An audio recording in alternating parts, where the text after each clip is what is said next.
Hi Founder fans, Jason here, and today's founder is William Henry Drayton. William Henry Drayton was slow to take up the revolutionary cause, mostly because his grandfather was royal governor of South Carolina.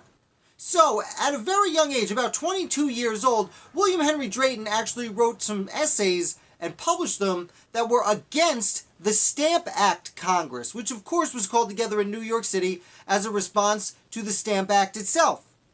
Now, this did win him some attention, and he was actually given a position on the Colonial Council, as well as made a member of the Colonial Court system.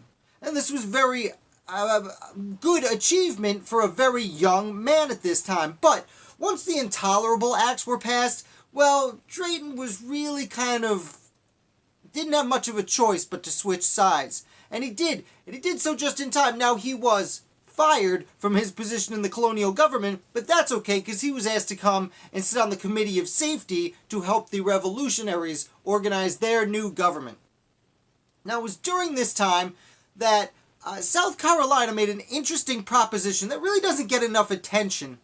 They voted unanimously to absorb Georgia, essentially make Georgia part of South Carolina. Now, this may seem crazy, but at the time, Georgia was only about 35 years old. It was established in the 1730s, so most of the founders themselves were first-generation Georgians in one fashion or another.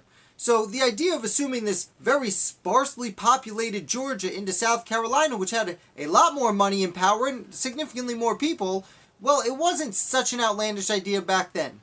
Now, William Henry Drayton became the main proponent of this, and he went to Georgia and spoke in front of the Georgia Assembly and said, hey, come join us. It'll be good for us during the war, it'll be good for us economically, and it'll be good for us all in the future to work together.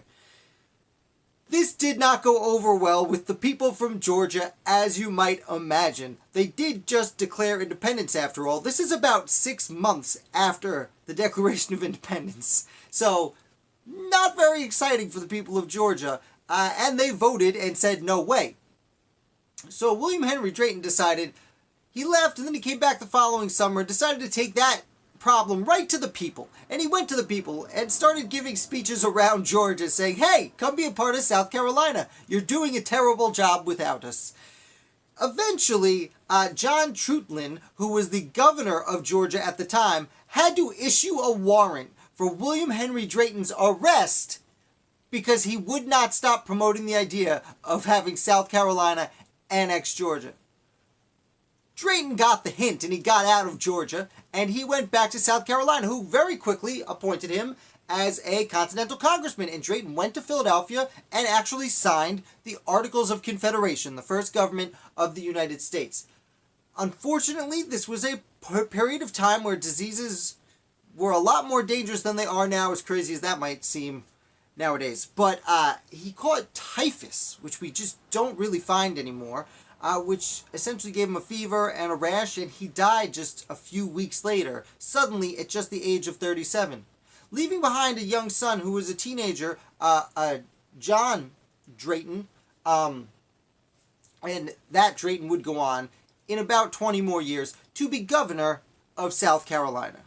So I hope you enjoyed this video. If you did and you're new here, definitely hit like. And if you just stumbled on this video, hit subscribe. I put out videos about American founders 5 days a week. Thank you so much, and I look forward to bringing you another founder tomorrow.